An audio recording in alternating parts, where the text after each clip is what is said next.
تراویح پڑھانے والے کو کتنا پیسہ دیتے ہیں؟ بعض جگہوں پر تو صاحب مسئلہ لوگ پوچھتے ہیں، مولوی صاحب تراویح پڑھانے والے کو پیسہ دینا جائز ہے کہ نہیں؟ اچھا، مطلب تم یہ پوچھ رہے ہو کہ تراویح پڑھانے والے کو پیسہ دینا جائز ہے کہ نہیں؟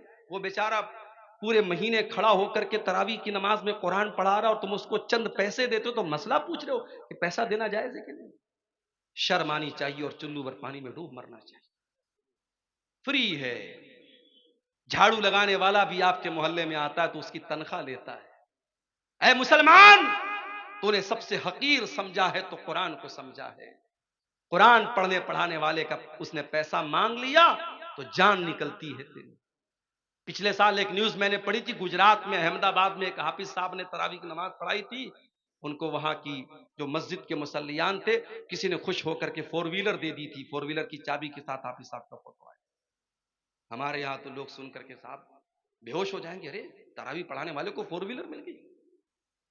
تراویح پڑھانے والا، قرآن پڑھنے والا، قرآن پڑھانے والا تمہاری نظر میں حقیر ہوگا، میرے رب کی نظر میں وہ حقیر نہیں ہے. میرے پیارے سے میرے رب کی نظر میں قرآن پڑھانے والے کا اتنا اونچا مقام ہے، نبی کی نظر میں اتنا اونچا مقام ہے.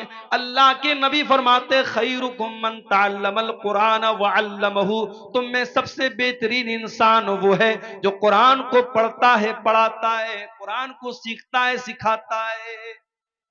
یاد رکھو میرے پیارے ساتھیوں، آپ قبر میں جائیں گے وہاں بھی یہ قرآن آپ کے کام آئے گا. قبر میں سوال پوچھا جائے گا، منکر نکیر سوال پوچھیں گے، من ربو کا، تیرا رب کون ہے؟ من نبیوں کا، تیرے نبی کون ہے؟ ماں دینوں کا، تیرا دین کیا ہے؟ 3 سوال ہوگا قبر میں. 3 سوال ہوگا اور معاف کرنا، ان تینوں سوالوں کا جواب میتھمیٹکس کی کتابوں میں نہیں ملے گا، سائنس اور جیوگرافی کی کتابوں میں نہیں ملے گا، ہسٹری کی کتابوں میں نہیں ملے گا، بھگول کی کتابوں میں نہیں ملے گا. ان تینوں سوالوں کا جواب کہاں ملے گا؟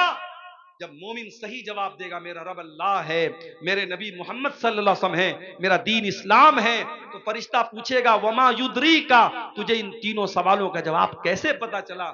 تو بندہ کہے گا قرأت کتاب اللہ فآمنت بہ وصدقت، میں نے قرآن کو پڑھا تھا، میں قرآن پر ایمان لایا تھا، میں نے قرآن کو سچ مانا تھا، قرآن کے ذریعے مجھے ان تینوں سوالوں کا جواب ملا ہے. میرے پیارے ساتھیوں، یہ قرآن قبر میں بھی آپ کے کام. اولاد کے لیے محنت کرنے والوں، اپنی اولاد کو سکھ دینے کے لیے حرام کی جائیداد پر قبضہ کرنے والوں، دوسروں کی زمین ہڑپنے والوں، سود اور بیاج کا پیسہ اپنے گھر میں لا کر کے اپنی اولاد کو پالنے والوں، تم بھی کان کھول کر کے سن لو، قیامت کے دن یہ اولاد بھی تمہارے کام نہیں آئے گی. اولاد بھی کام نہیں آئے گی.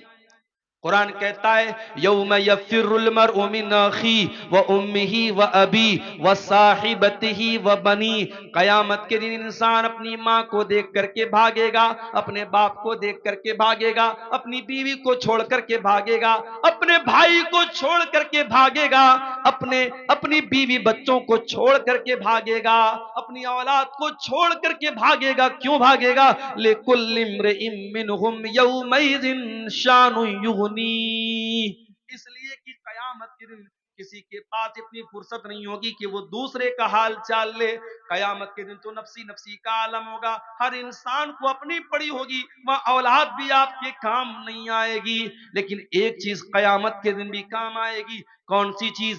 اللہ کے نبی فرماتے ہیں اقرأوا القرآن، او لوگو قرآن پڑھا کرو، فإنه یاتی یوم القیامت شفیع لأصحابہ، اس لیے کہ قیامت کے دن قرآن آئے گا تمہارے حق میں سفارش کرے گا، قرآن تمہارے لیے لڑے گا اللہ کی بارگاہ میں اور کہے گا اے اللہ، جب دنیا رات میں سویا کرتی تھی تیرا یہ بندہ رات میں قرآن پڑھا کرتا تھا، جب دنیا دن میں کام اور دھندے میں لگی رہتی تھی یہ بندہ خالی ٹائم میں قرآن پڑھا کرتا تھا. قرآن آپ کے لیے لڑے گا اور قرآن آپ کے لیے حجت بنے گا، دلیل بنے گا قیامت کے دن. اگر ہمارے دماغ میں ایکسائٹمنٹ نہیں ہے، رمضان کو لے کر کے ہمارے دماغ میں کوئی تیاری نہیں ہے، تو یہ خطرے کی گھنٹی ہے. ہمیں یہ سمجھ لینا چاہیے کہ ہمارا ایمان بہت کمزور ہے. اسی لیے اللہ تعالی قرآن میں منافقوں کے بارے میں کہتا ہے وَلَوْ أَرَادُوا الْخُرُوجَ لَأَعَدُّوا لَهُ عُدَّةً. یہ منافق لوگ جو بہانہ کرتے ہیں کہ ہمارے پاس جانے کا سامان نہیں تھا، ہمارے پاس تیاری ہوتی تو ہم بھی جنگ کے میدان میں جاتے، ہم بھی جنگ تبوک میں شامل ہوتے۔ اے نبی، یہ منافق لوگ جھوٹ بول رہے ہیں۔ وَلَوْ أَرَادُوا الْخُرُوجَ لَأَعَدُّوا لَهُ عُدَّةً، اگر واقعی میں ان منافقوں نے تیاری، اگر ان کو جانے کا ارادہ ہوتا تو انہوں نے تیاری کی ہوتی۔ وَلَكِنْ كَرِهَ اللَّهُ بِعَاثَهُمْ فَثَبَّتَهُمْ، لیکن اللہ تعالیٰ کو منظور یہی تھا، یہ کاہل لوگ ہیں، یہ کام چور لوگ ہیں، یہ سست لوگ ہیں، اللہ تعالیٰ کو منظور ہی نہیں تھا کہ یہ آپ کے ساتھ جنگ کے میدان میں جائیں، اس لیے اللہ تعالیٰ نے ان کو بٹھا دیا۔ وَقِيلَ اقْعُدُوا مَعَ الْقَوْمِ الْقَاعِدِينَ، اللہ نے ان سے کہہ دیا کہ جاؤ، جو بیٹھ گئے تم بھی ان کے ساتھ بیٹھ جاؤ، تمہیں مومنوں کے ساتھ جانا نصیب نہیں ہوگا۔ اس لیے میرے پیارے ساتھیوں، رمضان کے مہینے کو لے کر کے اگر دل میں ایک تیاری نہیں ہے تو ہمارے اور آپ کے لیے بہت خطرے کی گھڑی۔ رمضان کا مہینہ وہ مہینہ ہے، نبی اکرم منبر پہ چڑھتے ہیں، ابو ہریرہ رضی اللہ تعالیٰ عنہ حدیث کے راوی ہیں، آپ منبر پہ چڑھتے ہیں اور 3 مرتبہ فرماتے آمین آمین آمین۔ صحابہ کہتے ہیں اللہ کے نبی کیا بات ہے، آپ آمین کیوں بول رہے ہیں 3 بار؟ آپ نے کہا جب میں نے منبر کی پہلی سیڑھی پر قدم رکھا، جبریل آئے اور انہوں نے کہا کہ جو انسان رمضان کا مہینہ پائے فلم یغفر لہو، اور اس کی بخشش نہ ہو سکے، فقد عبدہ اللہ، اللہ تعالیٰ اپنی رحمت سے دور کر دے اس انسان کو، برباد ہو جائے وہ انسان جو رمضان کا مہینہ پائے اور اپنی بخشش نہ کروا سکے۔ جبریل نے یہ بد دعا کی اور مجھ سے کہا کہ آمین کہو، تو میں نے آمین کہا۔ پھر جب میں دوسری سیڑھی پر پہنچا، جبریل نے کہا کہ جو اپنے ماں باپ میں سے دونوں کو یا کسی ایک کو بڑھاپے کی حالت میں پائے اور اس کے ماں باپ اس کو جنت میں داخل نہ کر پائیں۔ بڑا مسئلہ ہے میرے بھائی، ماں کی طرف سے آج مدرسے میں چندہ دینے کو ہم تیار ہیں، باپ کی طرف سے مسجد بنوانے کو تیار ہے، ٹیوب ویل بنانے کو تیار ہے۔ ماں زندہ ہوتی ہے تو ماں کے اوپر 5 روپیہ خرچ کرنے میں بھی ہمارا دل گھبراتا ہے، باپ زندہ ہے تو باپ کو 100 روپیہ دینے میں بھی ہماری جان نکلتی ہے، اور ماں کے مرنے کے بعد اور باپ کے مرنے کے بعد بڑی محبت ہمارے دل میں پیدا ہو جاتی ہے اور مسجدیں بنواتے ہیں، مدرسے بنواتے ہیں۔ معاف کرنا میرے پیارے ساتھیوں، جتنا خرچ آپ ماں باپ کے مرنے کے بعد ان کو ثواب پہنچانے کے لیے کرتے ہیں، اگر ان کی زندگی میں اتنا خرچ کرتے تو شاید آپ جنت میں چلے۔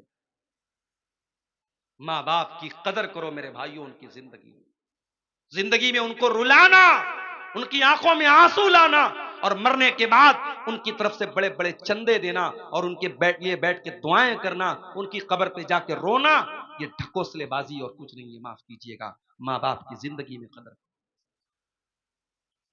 جس کو بڑھاپے میں ماں باپ ملے اور ماں باپ اس کو جنت میں داخل نہ کر پائیں، اللہ کے نبی کہتے جبریل نے کہا ابعدہ اللہ تعالیٰ ایسے انسان کو اپنی رحمتوں سے دور کر دے۔ جبریل نے بد دعا کی اور میں نے کہا آمین۔ اس کے بعد جب منبر کی تیسری سیڑھی پر میں چڑھا تو جبریل نے کہا وہ انسان جس کے سامنے اے نبی آپ کا نام لیا جائے، جس کے سامنے محمد کہا جائے صلی اللہ علیہ وسلم، اور وہ آپ کا نام سننے کے بعد آپ کے اوپر درود نہ پڑے، صلی اللہ علیہ وسلم نہ پڑھے، اس انسان کے اوپر بھی اللہ کی لعنت برسے، اس انسان کو بھی اللہ اپنی رحمت سے دور کر دے۔ جبریل نے یہ بد دعا کی اور میں نے آمین کہا۔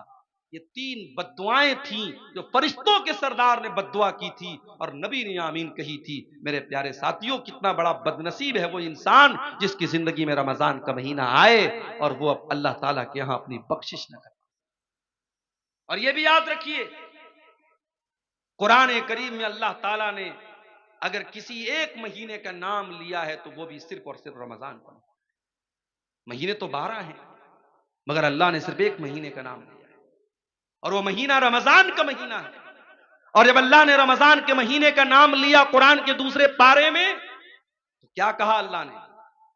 اللہ نے یہ نہیں کہا رمضان روزے کا مہینہ ہے، اللہ نے یہ نہیں کہا رمضان تراویح کا مہینہ ہے، اللہ نے یہ نہیں کہا رمضان اعتکاف کا مہینہ ہے، اللہ نے یہ نہیں کہا رمضان زکوٰۃ کا مہینہ ہے۔ اللہ نے فرمایا شہر رمضان الذی انزل فیہ القرآن، رمضان کا مہینہ وہ مہینہ ہے جس میں قرآن اتارا گیا۔ ھدی للناس، اور یہ قرآن ساری مانوتا کے لیے مارگ درشن کا کام کرتا ہے، ساری انسانیت کو سچائی کا راستہ دکھاتا ہے۔ ھدی للناس وبینات من الہدی والفرقان، اور قرآن کی آیتیں سچائی کو کھول کھول کے بیان کر دیتی ہیں، حق اور باطل کو کھول کھول کے بیان کر دیتی ہیں۔ پتہ یہ چلا کہ قرآن وہ رمضان وہ مہینہ ہے جس میں قرآن اترا تھا۔ اچھا اب ایک سوال یہ پیدا ہوتا ہے کہ قرآن تو اکٹھا نہیں اترا، قرآن تو اللہ کے نبی کے اوپر تھوڑا تھوڑا 23 سال میں اترا، تو پھر اس کا کیا مطلب ہے کہ قرآن رمضان کے مہینے میں اترا؟ تو اس کو بھی نوٹ کر لو کہ قرآن دو طریقے سے اترا ہے۔ ایک تو قرآن لوح محفوظ سے مکمل آسمان دنیا پر، یہ جو آسمان ہم کو نظر آتا ہے نا، یہ جو پہلا آسمان ہے اس کا نام آسمان دنیا ہے۔ دنیا مطلب قریب، چونکہ یہ آسمان ہم سے سب سے زیادہ قریب ہے اس لیے اس کو آسمان دنیا کہا جاتا ہے۔ اس کے اوپر 6 آسمان اور ہیں۔